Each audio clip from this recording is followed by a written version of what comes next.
Athens, Georgia. I was want to come to Georgia on a beautiful day like that. Had a good practice. I thought that really the last 2 days have been pretty good considering it's an open date. And sometimes if you don't have something to, if you don't have a game on the weekend, it is at times a struggle to get guys going. But to their credit, they practice very well. I just think they're in good habits right now when it comes to practice. So I'm pleased with our coach's ability to get them to this point and our players' ability to keep it going.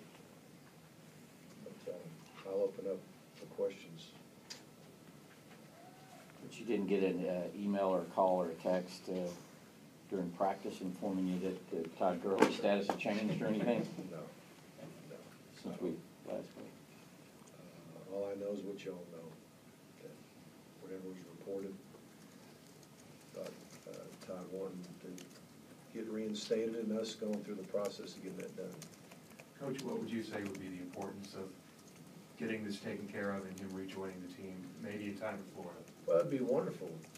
We definitely would like to know one way or another in time to really prepare our team properly. Without a doubt, it would be very exciting if the answer was that he could play in the game. What are the dynamics during practice between him and the other players and Nick Chubb and the others as this hangs over his head? It's just a normal day. Even the last couple weeks, the first week, the Thursday prior to the Missouri game is when the news came out. And Todd was, I gave Todd the choice on whether he would be at practice or not.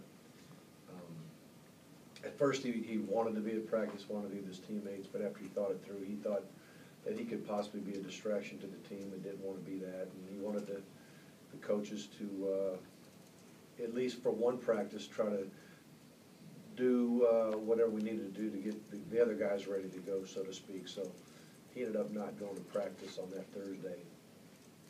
But the next week, he was there and everything, and I think it was just really good medicine for him. Talked to him a couple times throughout this thing in person, a lot of texting back and forth here and there, and one of the things he mentioned even in last week's game against Arkansas, that he just enjoyed watching the game, enjoyed watching his teammates play, and enjoyed watching Chubb do his thing. He said he felt a little bit like a proud father watching Chubb play ball, and so his spirits have been good, and he's tried to not be a distraction to the team in any way. He's only tried to support his teammates through practice and things of that nature. One last question. So, as you stress character with the players, how has this come up in discussions with him and with other players as to the mistakes he says he made and how you go forward?